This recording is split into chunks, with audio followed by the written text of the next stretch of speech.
Assalamualaikum warahmatullahi wabarakatuh. Nama saya Rahmat Baihaqi dari S1 Manajemen di kelas pagi. Di sini saya akan mempresentasikan hasil tulisan saya yang berjudul LGBT marak di Indonesia, bagaimana cara menghindarinya. LGBT adalah singkatan dari lesbian, gay, bisex, dan transgender.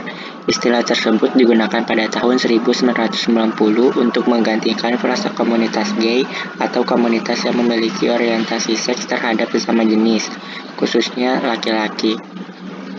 Istilah LGBT ini sudah mewakili kelompok-kelompok yang telah disebutkan tadi, dan juga LGBT ini memiliki lambang berupa bendera pelangi. Dalam Al-Quran, kita sudah diberitahu bahayanya LGBT.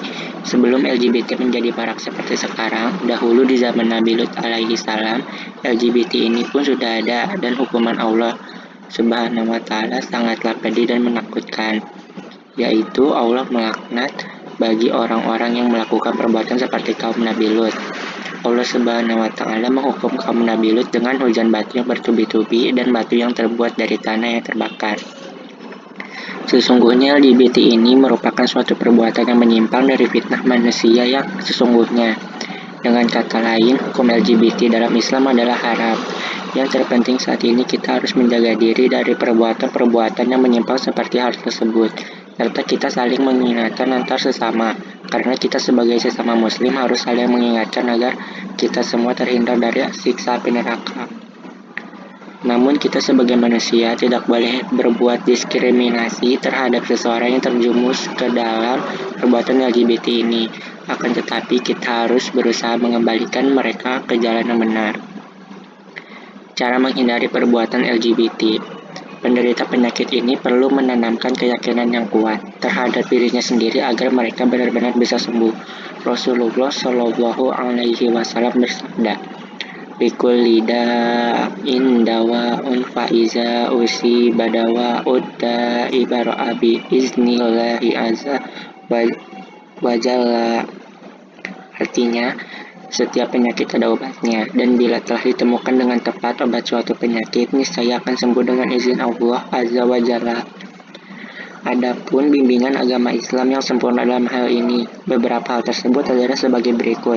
Yang pertama, tulus dan berdoa serta bersungguh-sungguh dalam berdoa kepada Allah Subhanahu wa Ta'ala untuk memohon kesembuhan, karena setiap penyakit pasti ada obatnya. Berdoalah di waktu yang mustajab serta tidak mudah putus asa. Da'autu falam yustajabu ahadikum malam ya'jal yaqul.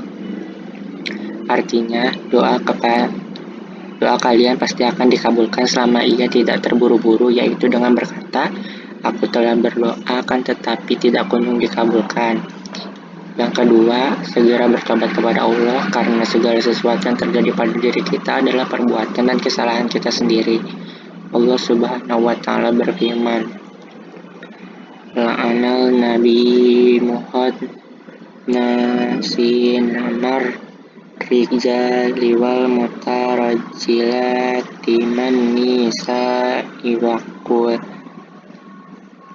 Artinya, Nabi Shallallahu Alaihi Wasallam melaknat laki-laki yang menyerupai perempuan dan perempuan yang menyerupai laki-laki, dan beliau bersabda, usirlah mereka dari rumah-rumah kalian.